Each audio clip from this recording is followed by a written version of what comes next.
Imagina despertar cada mañana con el zumbido de helicópteros sobre tu casa, con la mirada de guardias armados que vigilan la puerta y con el eco de nombres que la gente susurra con miedo. Ese es el sonido que marcó los primeros años de vida del hijo del capo más temido de la historia. Desde la ventana de una mansión lujosa en las afueras de la ciudad. Un niño de piel morena, con ropa de diseñador y pistolas de juguete en la mano. Corre por el jardín mientras al fondo se extienden los cultivos de coca que alimentan un imperio. Por más lujos materiales que tuvieras, ¿te atreverías a vivir así, con el peso de una dinastía criminal sobre tus hombros? Quédate y descubre la cruda realidad de una vida que pocos pueden imaginar. Bienvenidos a este canal, el espacio donde desentrañamos los secretos más oscuros de la historia. En los años 80, Medellín se convirtió en la capital mundial de la cocaína. El cartel de Medellín, liderado por un hombre cuyo nombre todavía hace temblar a las autoridades, no solo traficaba droga, sino que construía un imperio que influía en la política, la economía y la vida cotidiana de miles de familias. Hoy no hablaremos de ese hombre, sino de la figura que rara vez se menciona, su hijo. A través de testimonios, documentos y recreaciones, te mostraremos cómo era su día a día, los privilegios, los peligros y el precio de esa herencia. Al final del video sabrás exactamente qué se siente ser el hijo del capo. Lujo extremo, miedo constante y decisiones imposibles. Según fuentes cercanas, el hijo de ese capo nació en 1976 en una casa rodeada de guardias armados. Desde pequeño, su vida estuvo marcada por la sombra de la violencia y el dinero. Las fotos de familia muestran al hombre mayor sonriendo junto a su esposa y 2 niños, mientras la mansión se alza imponente detrás. En su habitación infantil había juguetes de lujo, pero también armas de aire que relucían bajo la luz tenue. La normalidad aparente incluía escuela privada, entrenadores de fútbol y guardias militares que patrullaban el patio. Un ex cuerpo de seguridad recuerda que cada mañana los guardias hacían una ronda de 30 minutos, mientras el niño desayunaba cereales importados y escuchaba el sonido de los helicópteros sobre el vecindario. Pero la verdadera educación del niño no estaba en los libros, sino en los pasillos del poder. Mientras sus compañeros estudiaban en colegios públicos, él asistía a una escuela exclusiva donde los profesores eran pagados con sobornos, y la lección de historia incluía cómo lavar dinero. En una clase de economía, el docente mostraba ejemplos de cadenas de suministro que, bajo la superficie, escondían cargamentos de cocaína.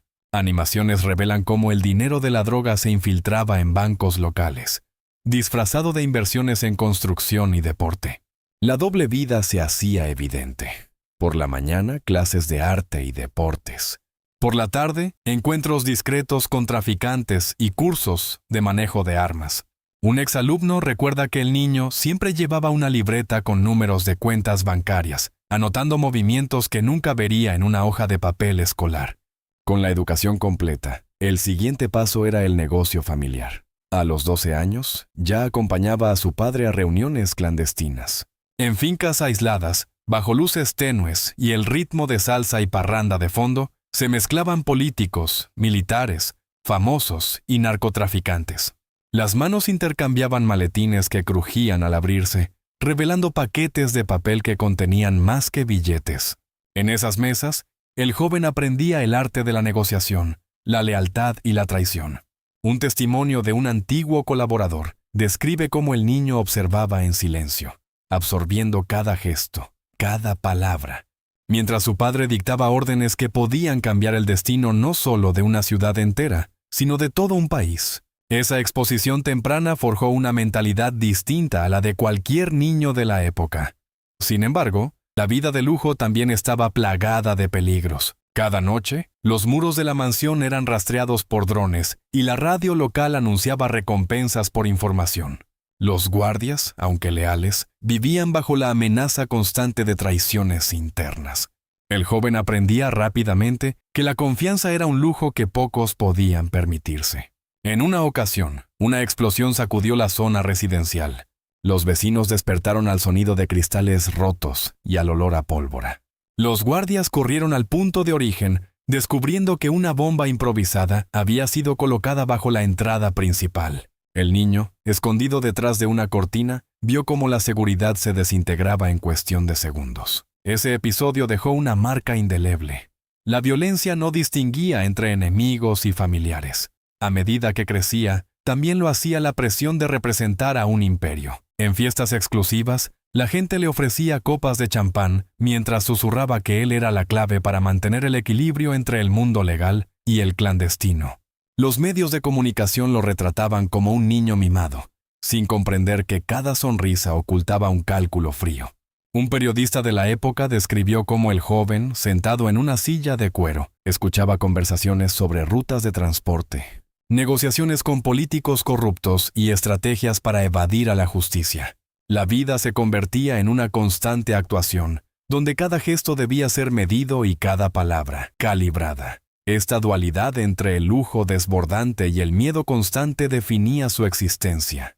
Cada mañana, al despertarse, el sonido de los helicópteros recordaba que la seguridad era frágil. Cada noche, al acostarse, los ecos de los disparos le recordaban que la violencia era parte del legado. El niño aprendió a vivir entre dos mundos, a ser invisible y, al mismo tiempo, el centro de atención de todos. ¿Qué piensas tú? Déjame tu comentario.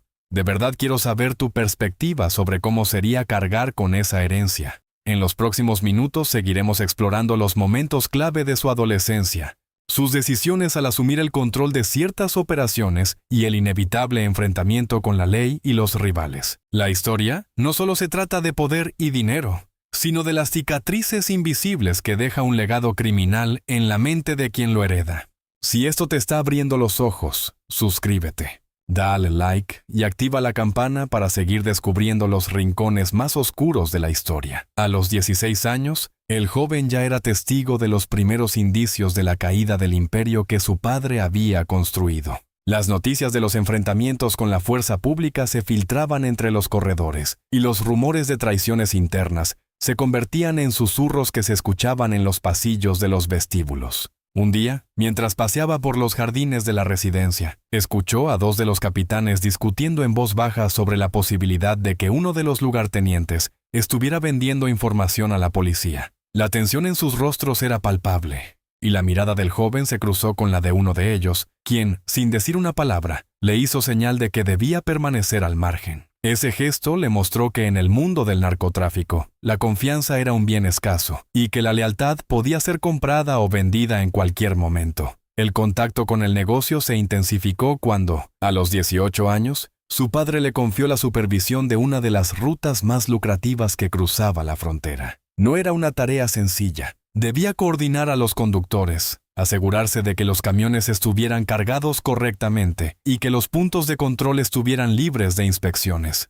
Cada paso requería precisión y una red de contactos que incluía desde funcionarios corruptos hasta empresarios que lavaban el dinero en negocios legítimos. En una de esas misiones, el joven se encontró cara a cara con un agente de la policía que había logrado infiltrarse en la red. La adrenalina le golpeó como un puño. Sin embargo, en lugar de recurrir a la violencia, optó por un juego de palabras que le permitió escapar sin levantar sospechas. Esa experiencia reforzó la idea de que la inteligencia y la astucia podían ser armas tan poderosas como cualquier pistola. A medida que los años pasaban, la adolescencia llegó como una sombra que se colaba entre los muros de mármol y los pasillos vigilados por hombres de fusil. Ya no era el niño que jugaba con pistolas de plástico en el patio trasero. Ahora sus pasos resonaban sobre los suelos de las oficinas donde se sellaban acuerdos con políticos y empresarios que temían cruzar la línea roja. Cada mañana, antes de que el sol se asomara sobre la ciudad, una serie de rutinas se desplegaban como un guión meticulosamente ensayado. El despertar al sonido de los helicópteros, la visita del jefe de seguridad que le entregaba el informe del día, y la primera reunión con los encargados de la logística del narcotráfico. En esas sesiones, las palabras corte de ruta, código de seguridad y cobertura se convertían en el idioma cotidiano que aprendía a manejar con la misma naturalidad con la que antes había aprendido. A atarse los cordones de sus zapatillas, los entrenamientos con los guardias se volvieron parte esencial de su educación. No se trataba solo de aprender a disparar, sino de comprender la disciplina del cuerpo y la mente. Cada disparo al blanco era una lección sobre precisión. Cada ejercicio de resistencia, una prueba de lealtad. Los instructores, veteranos de la guerra contra las autoridades, le explicaban que la verdadera fuerza residía en la capacidad de anticipar los movimientos del enemigo antes de que ellos mismos los percibieran. En una ocasión, durante una sesión nocturna en la terraza de la mansión, un guarda le susurró que el silencio era el mejor aliado y que el más pequeño ruido podía delatar una operación entera. Ese consejo quedó grabado en su memoria como una advertencia que resonaría durante toda su vida. Mientras la vida criminal se entrelazaba con la rutina cotidiana, también surgieron momentos de intimidad que mostraban una faceta más humana del joven. Conoció a una estudiante de la universidad que, ajena a los peligros que lo rodeaban, se enamoró de él por su carisma y su aparente vulnerabilidad. Sus encuentros en cafés discretos y paseos por el parque se convirtieron en pequeños refugios donde podía olvidar, al menos por unas horas, la presión de ser el heredero de un imperio del crimen. Sin embargo, la sombra del pasado nunca tardó en alcanzarlo. Un día, la joven descubrió un documento que revelaba la verdadera naturaleza de la familia y, al comprender la magnitud del peligro, decidió alejarse.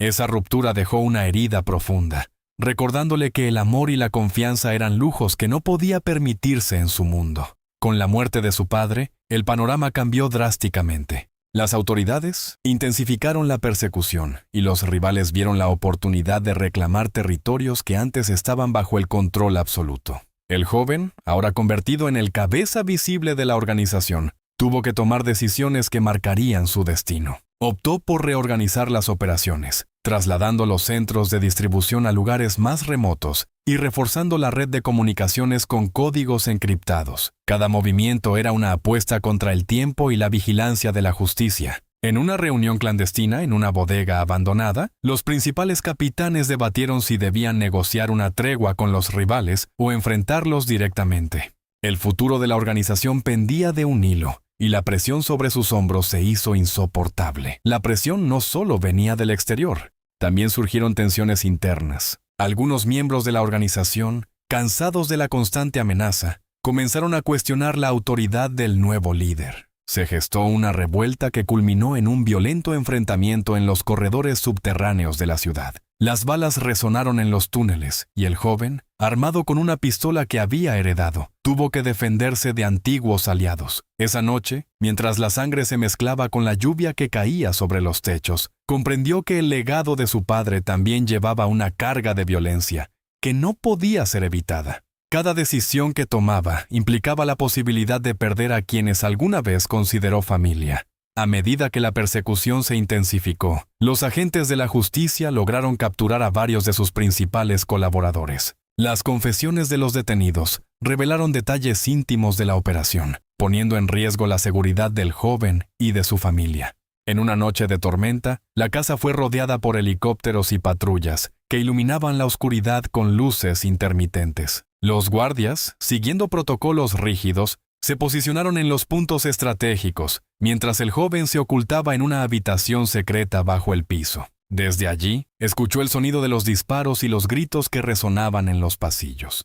Esa experiencia marcó otro hito, la certeza de que la violencia no distinguía entre enemigos y seres queridos. Con la presión creciente, la única salida viable fue la huida. En una madrugada silenciosa, el joven y su madre y hermana empacaron una maleta con documentos falsos, dinero en efectivo y algunos objetos personales que recordaban la infancia. Tomaron un avión privado que los llevó a un país vecino, donde buscaron refugio bajo identidades nuevas. La vida en el exilio fue una mezcla de paranoia y adaptación. Cada movimiento estaba calculado. Cada conversación era medida para evitar levantar sospechas. En la nueva ciudad, el joven trabajó en un negocio legítimo, una tienda de ropa que servía como fachada.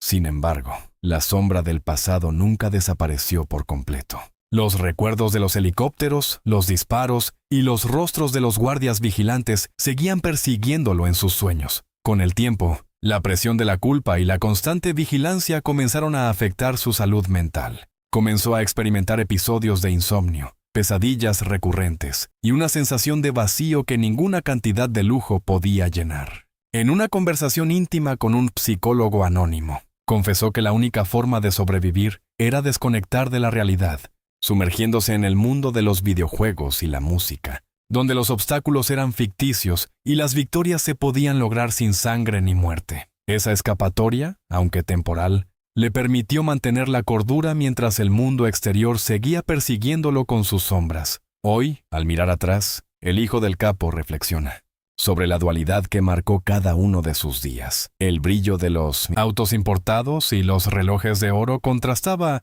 con el sonido constante de los helicópteros que recordaban la fragilidad de su seguridad. Cada sonrisa que mostraba en público estaba calculada. Cada palabra que pronunció estaba medida para no revelar demasiado. La vida que vivió fue una actuación continua, donde la línea entre el actor y el personaje se difuminó con el paso del tiempo. Ahora, desde la distancia, se pregunta si alguna vez podrá liberarse de la carga que heredó. Si la paz que anhela es posible en un mundo que lo marcó desde la infancia. ¿Qué opinas tú al ver cómo el legado de un capo puede transformar la existencia de sus descendientes? ¿Crees que la vida de un heredero de este tipo de imperio está condenada a la violencia y al miedo? ¿O hay alguna posibilidad de redención? Deja tu comentario abajo, me encantaría conocer tu perspectiva y debatirlo juntos. Si te ha llegado esta historia y sientes que te ha abierto los ojos sobre una realidad que muchos solo conocen a través de la pantalla, comparte este video con quien creas que necesita verlo. Tu apoyo ayuda a seguir explorando los rincones más oscuros y desconocidos de la historia. En este punto final se trata de pensar y entender un poco cómo el peso de una herencia criminal puede moldear el futuro de una generación entera. No olvides suscribirte para no perderte los siguientes episodios, darle like si esta historia te ha impactado y activar la campana para estar al día con nuestras investigaciones y relatos. Cada vista, cada comentario, cada interacción nos ayuda a seguir contando estas historias que merecen ser escuchadas y conocidas para que no sean repetidas. Gracias por acompañarnos en este viaje y nos vemos en el siguiente capítulo.